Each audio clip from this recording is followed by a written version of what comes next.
Hello viewers, let us start our lessons in grammar. Today I will cover reflexive and also known as emphatic, reflexive pronoun and demonstrative pronoun.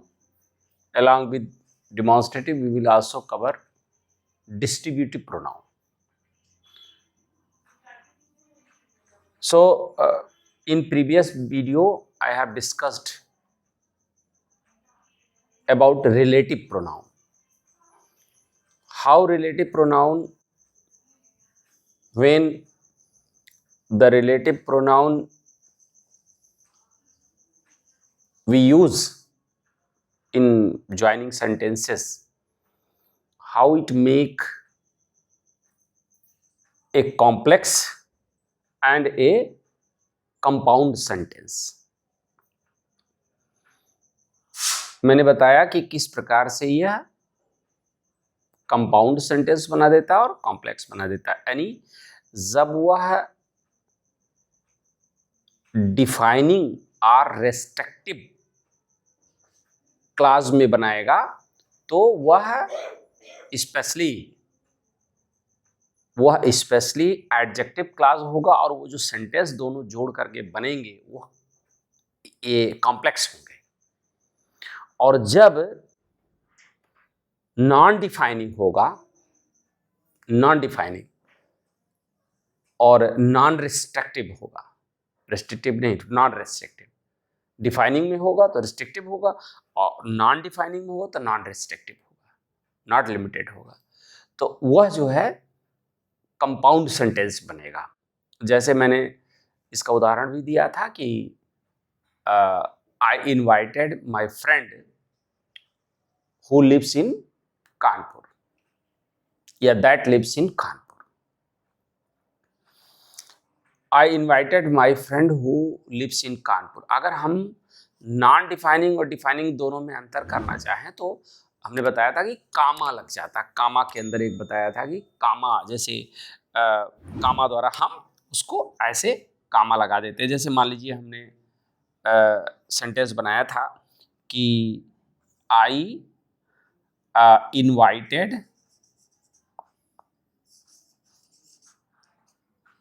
My friend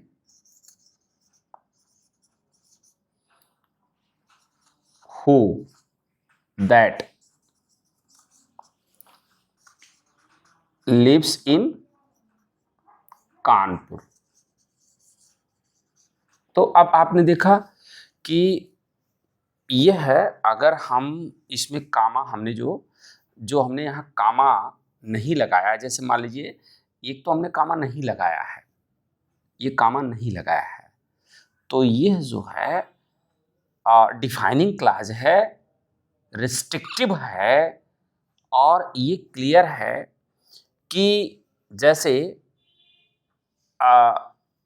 I invited my friend who और that lives in Kanpur. अब हमारे पास केवल यहाँ restrictive एक friend है और उसी को मैंने बुलाया, ये कॉम्प्लेक्स सेंटेंस बन गया। और अगर हमने इसी में हम यहाँ कामा लगा देते तो हमारे पास बहुत सारे मित्र हैं और जो उनमें से एक कानपुर में रहता है, उसी को मैंने इनवाइट किया है।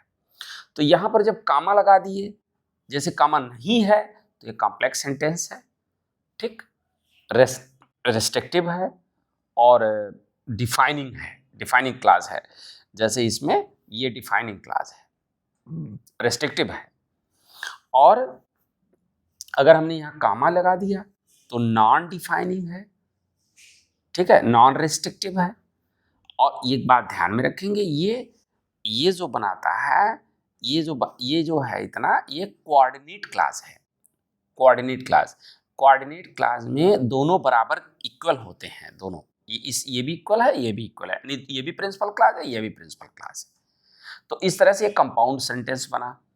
अगर यही कॉमन नहीं लगाते हैं तो कॉम्प्लेक्स बन जाता है, एक मेन क्लास बनता है, एक डिपेंडेंट बन जाता है, यही मेरे, और वो एडजेक्टिव क्लास हो। मान लीजिए यहाँ हटा दिए तो ये एडजेक्टिव क्लास बन गया, तो ये डिपेंडेंट हो गया। ये इतना है, इस पर डिपेंडेंट है, ये मेन क्लास है, ये मेन बन जाता है और ये डिपेंडेंट बन जाता है। यही चीज़ मैंने उसमें क्लियर किया। अब हम यहाँ पर जो आपको बताना चाहते हैं आज विशेष रूप से, आज हम रिफ्लेक्सिव प्रोनाउन पर हम चर्चा करेंगे। हमारा फोकस होगा कि हमारा जो ज्ञान का स्तर है वो हम मान लीजिए कहीं भूल हो जाती है या मतलब छूट जाता है तो कोई बात नहीं है, लेकिन जो हमारा स्तर है, जो हमारा ज्ञान है, जितनी क्षमता है उस पर हम प्रयास करते हैं। यहाँ आज दूसरा रिफ्लेक्सिव प्रोनाउन, और रिफ्लेक्सिव प्रोनाउन और एम्फैटिक प्रोनाउन, ध्यान दीजिएगा। अब देखिए हम एक वाक्य लेते हैं, I do my work my self. अब देखिए जो वर्क, ये जो आई है, या Ram does his work himself, Ram does his work himself.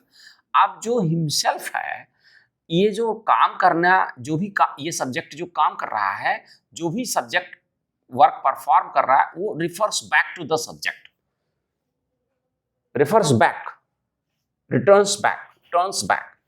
तो ये क्लियर हो गया कि ये जो रिफलिंग, जैसे reflecting back to the subject, ये एक्शन अगर है तो इसी को हम कहते हैं रिफ्लेक्स।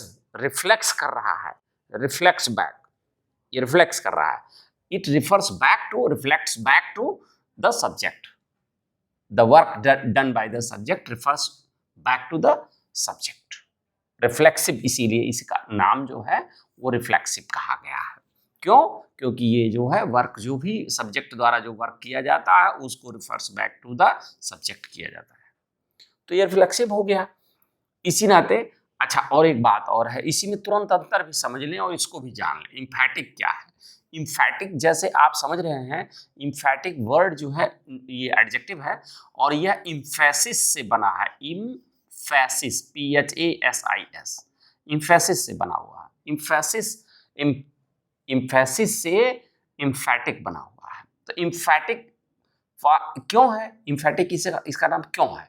क्योंकि ये इम्फेसिस देने के लिए, इम्फेसिस का मतलब होता है जोर देना, किसी चीज पर दबाव देना, किसी चीज को। और जैसे मैंने कहा कि आई, देखिए ध्यान दीजिएगा मेरी मुद्रा पर, मेरे जेस्चर पर, मेरे एक्सप्रेशन पर, टोन पर। तो मैं आपको बता रहा हूं, जैसे I do my work my self, I my self do my work. देखिए दोनों के मुद्रा में अंतर है। I do my work my self, I my self do my work, तो दोनों में अंतर है। दोनों में अंतर ये है कि यहां पर ये साधारण रूप से रिफ्लेक्शन हो रहा है, यहां पर जोर दे करके वही रिफ्लेक्शन हो रहा है। ये माई सेल्फ, यहां देखिए अगर हम सब्जेक्ट के तुरंत बाद रिफ्लेक्टिव वर्ड को हम लाते हैं तो वहां इम्फैटिक प्रोनाउन होता है, और जब यह वर्ब के बाद आता है, जैसे यहाँ सब्जेक्ट है, वर्ब है, और ये बाद में, इसके बाद ये ऑब्जेक्ट है और उसके बाद आए, यानी सब वर्ब और ऑब्जेक्ट के बाद आए अगर रिफ्लेक्टिव वर्ड, तो वो यहाँ पर आए। और यही अगर तुरंत सब्जेक्ट के तुरंत बाद आ जाए, उसके बाद वर्ब आए और उसके बाद ऑब्जेक्ट आए, तो वहां पर इम्फैटिक प्रोनाउन होता है। तो ये मैंने इसका पहला काम किया कि डिफाइन करना और दोनों का अंतर स्पष्ट कर देना, ये बहुत इंपॉर्टेंट था। ये शायद आपको और अन्य ग्रामेरियंस में बहुत स्पष्ट तरीके से नहीं मिल पाए, ये मैं जानता हूँ, मेरा जो अध्ययन कहता है। तो इसको थोड़ा सा आप अच्छे से अध्ययन कर लेंगे, अच्छा होगा, अच्छा लगेगा। अब इसका फॉर्मेशन कैसे होता है? देखिए भाई, मैंने आपको पर्सनल प्रोनाउन पढ़ाया है, उसका फॉर्मेशन कैसे होता है। जैसे रिफ्लेक्सिव प्रोनाउन का फॉर्मेशन, हम ये एक फ्लो चार्ट बना लेते हैं फॉर्मेशन के लिए। तो इसमें पर्सन, केस और इन्फ्लेक्शन। जैसे पर्सन, फर्स्ट पर्सन के किस केस में इसका इन्फ्लेक्शन होता है? पॉजेसिव केस में। यानी माई के साथ इसका इन्फ्लेक्शन सेल्फ के साथ होता है। ये सिंगुलर है तो इसका सेल्फ है, सिंगुलर जो है वो सेल्फ है, और प्लूरल है सेल्फ्स। तो माई के साथ सेल्फ यानी माई सेल्फ, और आवर के साथ सेल्फ्स अर्थात आवर सेल्फ्स लगता है। और सेकंड पर्सन में किसके साथ जुड़ता है? ये भी पॉजेसिव के साथ जुड़ता है, योर के साथ जुड़ता है।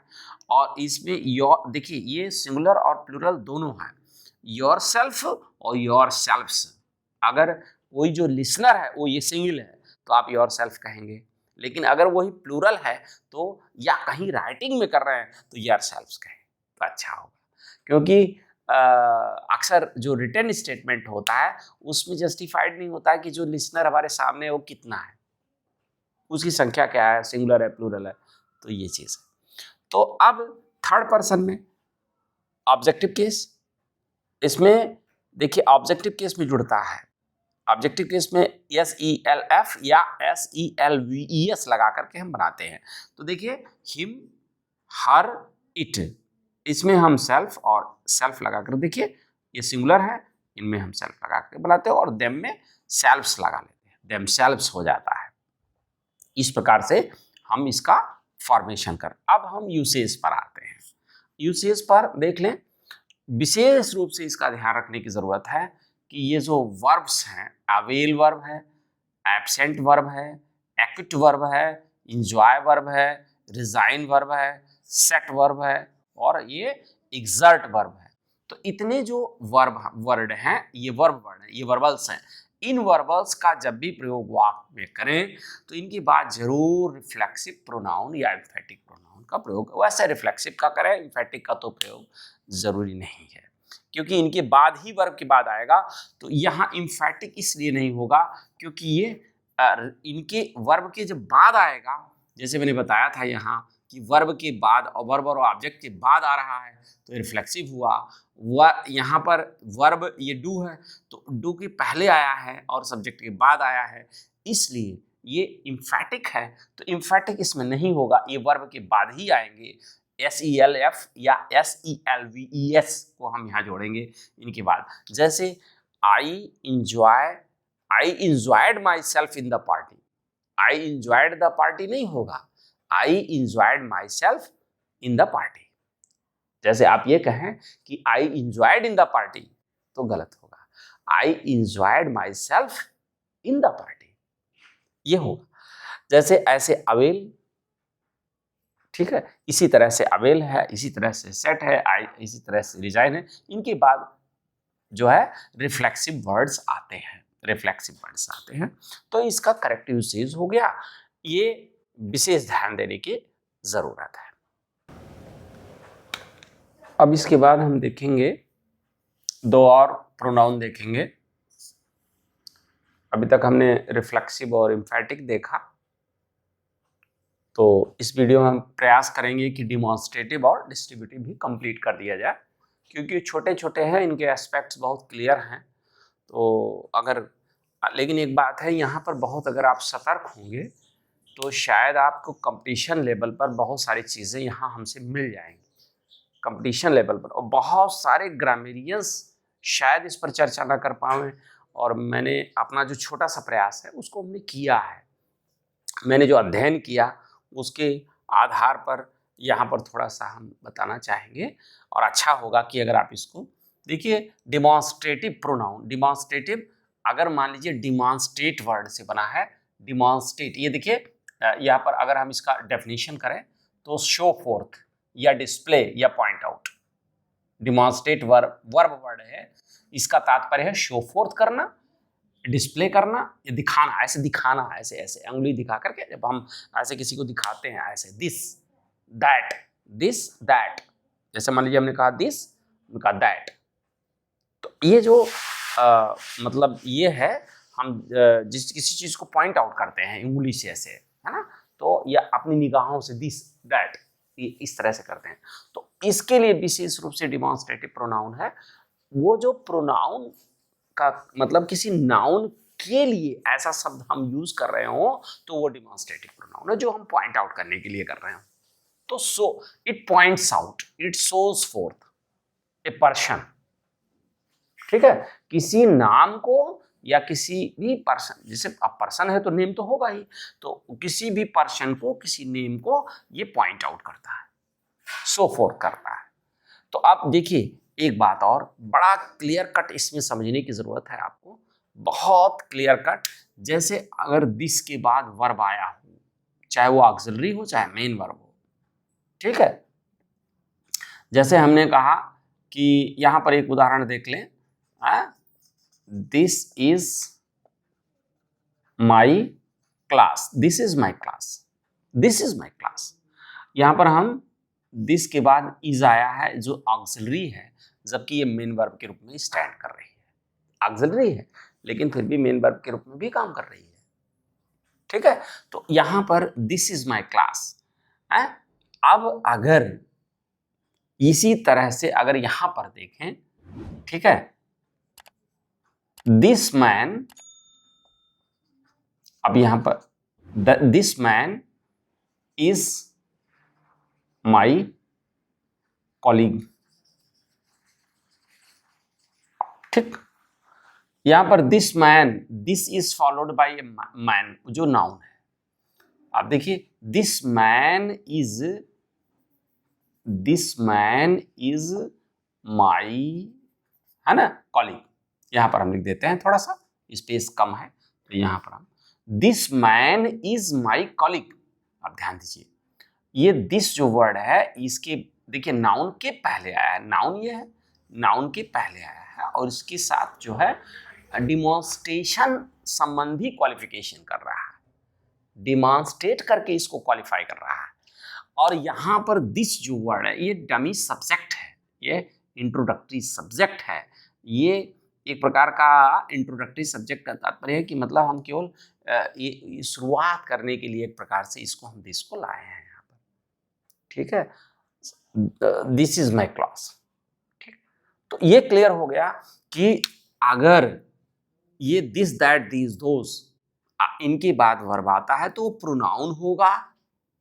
अगर दिस दैट दीज दोस के बाद ये जो नाउन आता है, जैसे हमने यहाँ इस उदाहरण में लिया और इस उदाहरण में लिया, ये वर्ब है, ठीक है, इसके पहले आ रहा है ये, तो निश्चित तौर पर ये क्या है, ये जो है प्रोनाउन है। और ये जो है इसके जैसे इसके बाद तुरंत नाउन आ रहा है, ये नाउन के पहले आ रहा है।